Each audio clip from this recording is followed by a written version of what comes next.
Hi hello friends, welcome to Gowri's home. எல்லாம் எப்படி இருக்கிறீங்க? இன்றைக்கி நாம் டெய்லி இட்லி தோசைனே சாப்பிட்றோம் இல்லையா? அப்புறம் சப்பாத்தி அந்த மாதிரி சாப்பிடுவோம்.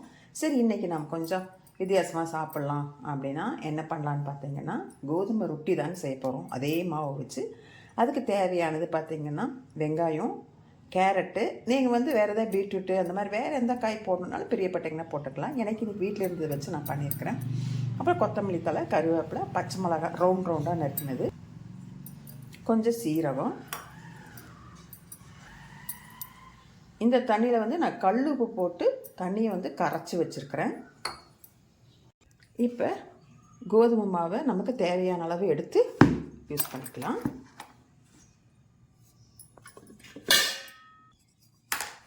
இப்போ உங்களுக்கு எவ்வளோ தேவையோ அவ்வளோ போட்டுக்கோங்க. நான் எனக்கு தேவையானதை நான் போட்டுக்கிறேன். இப்போ இது கூட வெங்காயம், கேரட் துருவல், கருவேப்பிலை, கொத்தமல்லி, பச்சை மிளகாய் எல்லாம் போட்டாச்சு. இப்போ இது கூட சீரகம் அதையும் போட்டுக்கலாம். இப்போ சீரகத்தையும் போட்டாச்சு. நான் உப்பு கரைசல் எடுத்து வச்சுருந்தேன், அந்த தண்ணியும் ஊற்றிக்கிறேன். இப்போ இதை நல்லா விரகி விடணும்.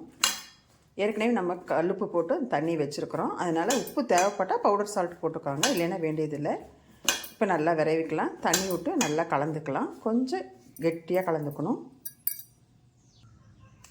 காரம் பத்தாததுக்கு மிளகா பொடியும் கூட கொஞ்சம் நான் போட்டிருக்கிறேன். உப்பு காரமெல்லாம் இந்த ஸ்டேஜில் பார்த்துக்கோங்க.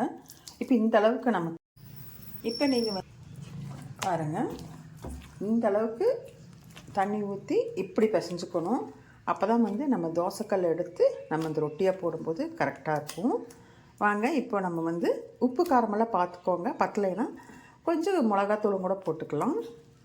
இப்போ நம்ம ரொட்டி சுடலாம்.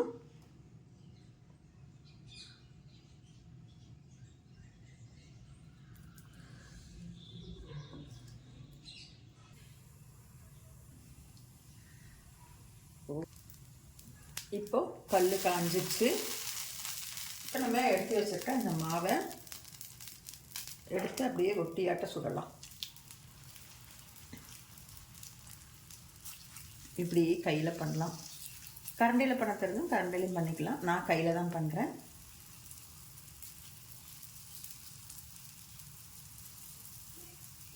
இப்படியே ரவுண்டு பண்ணிக்கலாம். உங்களுக்கு எவ்வளோ கெட்டியாக வேணுமோ இல்லை மெலிசாக வேணுமோ அந்த மாதிரி தட்டிக்கோங்க. இப்போ கொஞ்சம் எண்ணெய் லைட்டாக ஊற்றிக்கோங்க.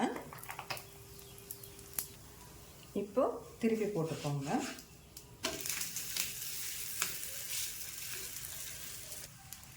ஸ்டவ்வை நல்லா சிம்மில் வச்சு திருப்பி போட்டு வேக வைங்க. ஏன்னா கோதுமை பச்சையாக எடுத்துட்டிங்கன்னா வயிறு வலி வரும். அதனால் திருப்பி போட்டு வேக வைங்க. இப்போ ரொட்டி நல்லா வெந்துருச்சுன்னு பாருங்கள். இந்த இடமெல்லாம் ஒரு மாதிரி லைட்டாக பெருன் கலரில் ஆகிருக்கும் இல்லையா? அப்போ ரொட்டி வெந்துருச்சுன்னு இருக்கும். நல்லா திருப்பி போடுறதுக்குமே நல்லா ஒரு மாதிரி பொறுன்னு வருதுங்க. சாப்பிட்றதுக்கு நல்லாயிருக்கும். இந்த மாதிரி செஞ்சு சாப்பிட்டு பாருங்கள். நீங்கள் வெறும் ரொட்டியாகவும் சாப்பிட்லாம். அப்படி இல்லைன்னா ஏதாவது தொட்டுக்கருக்கு சட்னி, அந்த மாதிரி கார சட்னி, தக்காளி சட்னி அந்த மாதிரி ஏதாவது வச்சும் சாப்பிட்டுக்கலாம். இப்போது இந்த ரொட்டி ரெடி ஆகிடுச்சு, எடுத்துக்கலாம். இந்த மாதிரி நீங்களும் செஞ்சு பாருங்கள். எப்படி இருக்குதுன்னு சொல்லுங்கள். செஞ்சு பார்த்துட்டு இந்த வீடியோ பிடிச்சிருந்ததுன்னா எனக்கு ஒரு லைக் பண்ணுங்கள், ஷேர் பண்ணுங்கள். கௌரிஸ் ஹோம் சேனலை சப்ஸ்கிரைப் பண்ணிவிட்டு பாருங்கள்.